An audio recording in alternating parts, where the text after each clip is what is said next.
په بلخ ولایت نهرشۍ ولسوالۍ کې د تخنیکي او مسلکي زده کړیالانو لپاره د تخنیکي او مسلکي آمریت په همکارۍ د البرز علمي او فرهنګي ادارې لخوا د اسلامي او کفري نظام توپیر تر عنوان لاندې فکري او عقیدوي غونډه ترسره شوه. په دغه غونډه کې ګڼ شمېر دیني عالمانو، د پوهنتون استادانو او خواوشا 200 زده کړیالانو برخه اخیستې وه چې یادو زده کړیالانو ته پکې د یاد عنوان په تړاو د خپلو مسؤلیتونو یادونه او د الهي نظام ځانګړتیاوې بیانې شوې.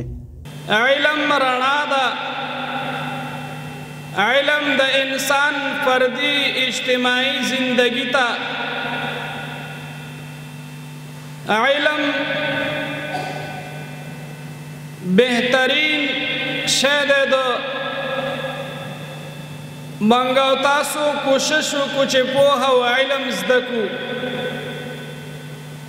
که هغه هر مضمون وي، که هغه د هر شي علم وي، خدا د جهالت نه بهتره دی.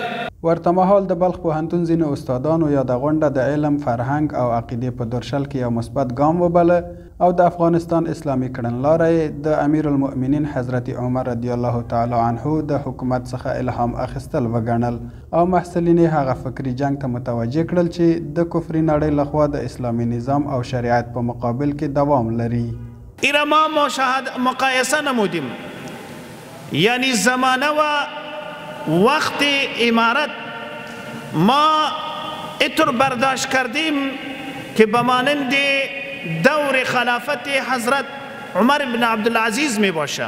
مزایا و برتری نظام اسلامی حال معلوم می گردد دوستای عزیز، یعنی هدف ما این هست در مقابل جنگ فکری غربی ها که اونها به خاطر ترویج حکومت‌های غیر اسلامی کوشش می‌کند، ما و شما من حیث یک مسلمان مزیت و برتری نظام اسلامی را به معنای حقیقی آن بدانیم. دغه راز د بلخ ولایت اطلاعات او کلتور رئیس په خپل ویناو کې یاد محصلین فکري او عقیدوي لارې ترڅنګ د الهي نظام چوپړتیا او د هیواد کلتوري عنعناتو پالنې ته وهڅول ترڅو په ټولنه کې مثبت بدلون راولي او په ټولنه کې د بدلون راوستلو لامل د نن ورځې زده کړیالان او ځوانان وښودل. د ټولنې د هیواد او د یو ولس قیادت په همدغه ځوانان کوي.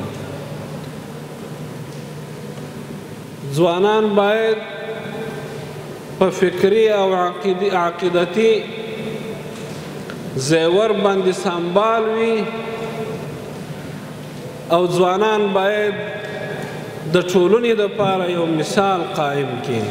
د تخنیک او مسلک ځینو زده کړیالانو چې په یادې تعلیمي غونډه کې ګډون درلود له البرز علمي او فرهنګي ادارې څخه خپل خوښي څرګندوي او وایي دغه غونډه د دې باعث شوې ده چې دوی د اسلامي نظام په تړاو خپلو مسؤلیتونو ته ورپام شي.